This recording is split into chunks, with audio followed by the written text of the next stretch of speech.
not knowing why they did this, and not having our government back us, then and now.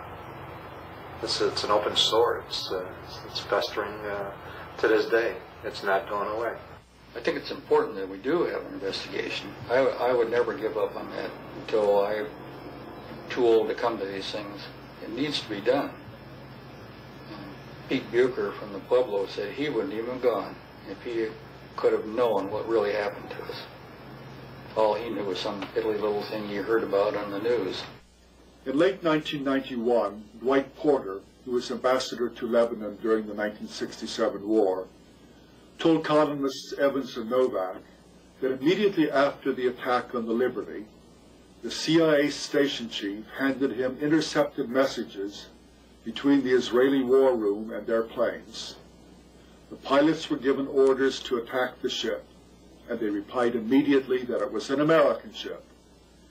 The Israeli headquarters responded, "You have your orders, attack the ship." The pilots tried once again, "But it's an American ship. We can see its flag." And headquarters insisted, "You have your orders, attack it." And attack it they did, and the consequences are well known. So one of the things I found out was that had never been discovered before was the fact that at the time the Liberty was attacked, the NSA also had an eavesdropping plane flying high above the scene of the action. It was an EC-121, and during the entire course of the war, the U.S. Had eavesdropping planes going over the area, collecting signals, eavesdropping on what was going on below. And this plane was flying right over the scene of the attack. And I talked to two of the crew members of the plane, and both of them agreed that what they heard were comments from both the pilots and the torpedo boat personnel mentioning the U.S. flag.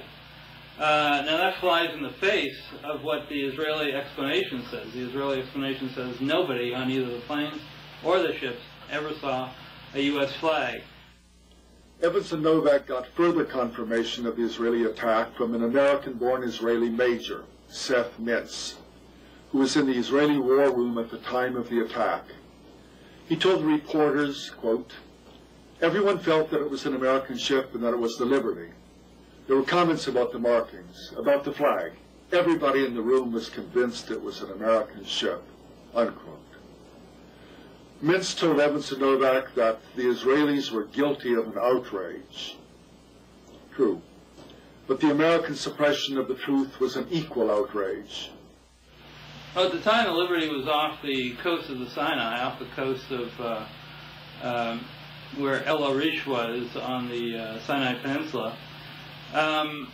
According to Israeli military historians who wrote reports of it at the time, and other eyewitnesses, the Israeli military was killing prisoners, Egyptian prisoners, committing war crimes, desperate acts of war crimes in order to have to transport the prisoners because they had no place to put the prisoners. They decided to take the most expedient method and just kill them. If the planes dispatched by the Saratoga had continued to the rescue, the Israelis would have been driven off. But Washington took the Israelis at their word. They said they had recognized their error and they apologized. And the attack had already stopped, they said. But they were lying. The attack continued for another hour and 20 minutes, during which 25 more American sailors died and 110 more were wounded. All would have been spared if the American planes sent to help them had not been recalled by Washington. The point was, the attack did take place. There were a lot of reasons that the Israelis would have wanted to hide things from the U.S., and that's why there is a need for investigation. I mean, you're not going to take the word of somebody who was the principal person who caused it. That'd be like taking the word of a defendant in a shooting. Every one of the 1,000-odd clashes between Syria and Israel between 1948 and 1967 was examined by the UN Truth Supervisory Commission, which found out that only a very, very few had been caused by the Syrians. A few dozen of the crashes were ambiguous, and all of the rest were caused by Israel. Well, there were many officers in many nations, and they all reported the same thing. Could they all have been lying? Still, we no longer have to rely only on the UN documentation. Moshe Dayan, who commanded the Israeli forces in 1967 and had given the order to occupy the Golan, gave an interview to an Israeli journalist in 1976. The interview was kept secret until April 1997, when it was published in an Israeli newspaper. It has been authenticated by Israeli historians, and General Dayan's daughter, Yael, a member of the Knesset, insisted that it be published. Why did he give the order? To invade. Essentially, it was because of pressure from the would-be settlers in the Golan, who convinced Levi Eshkol, the Israeli prime minister, to occupy the heights and the fertile lands beyond. And when asked if that were all there was to it, Dayan replied, "I can tell you with absolute confidence that they were not thinking about security. They were thinking about the heights land. I saw them. I spoke with them. They didn't even try to hide their greed for that land." The best one is the one where they wanted to Golan Heights. And Johnson said, that's enough. And they needed another day to get the Golan Heights, which they still have, which I didn't think you were supposed to do, take land from another country and keep it. If we could get the truth of the liberty out, that it would change history, I think, in this country. I cannot, absolutely can't see why our American newspapers and TV people have helped to cover this up, but not covering some of our stories. The Navy Board of Inquiry would not admit testimony about the jamming, the recall, the unmarked planes, the shooting of life rafts, and other material that we tried to present. They asked questions. We were allowed to answer those questions, period. They put me into a ward with 12 to 13 other patients, and within 30 minutes they removed me from that ward and put me into a single room. I noticed that I had a name tag with Smith on, and right after I noticed that, an officer came in and told me that from now on my name is Smith. I was never on the Liberty, and I was never ever to talk about it. I still have 53 pieces of shrapnel in me today.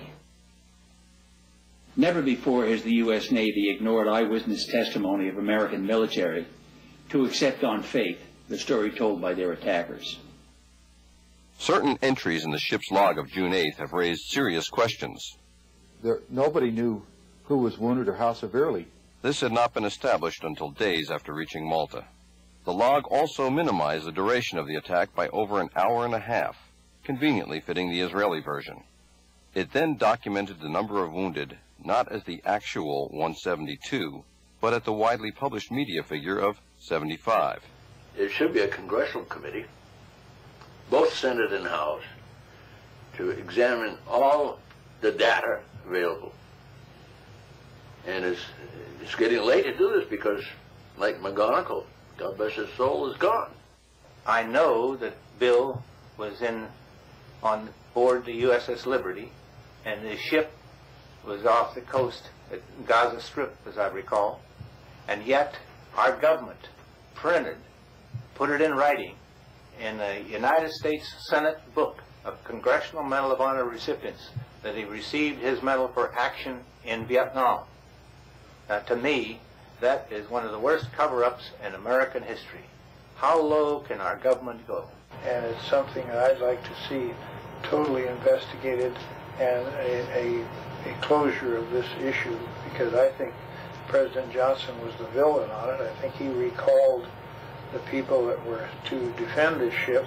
I have never accepted the Israeli explanation, and so far as I'm concerned, the affair of the USS Liberty remains a scar on the relations between Israel and the United States. Things like this don't happen.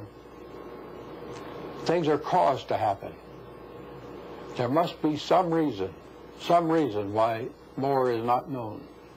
There must be some reason why we didn't react more deliberately, more directly, more positively, as we have reacted many times in our history before and since.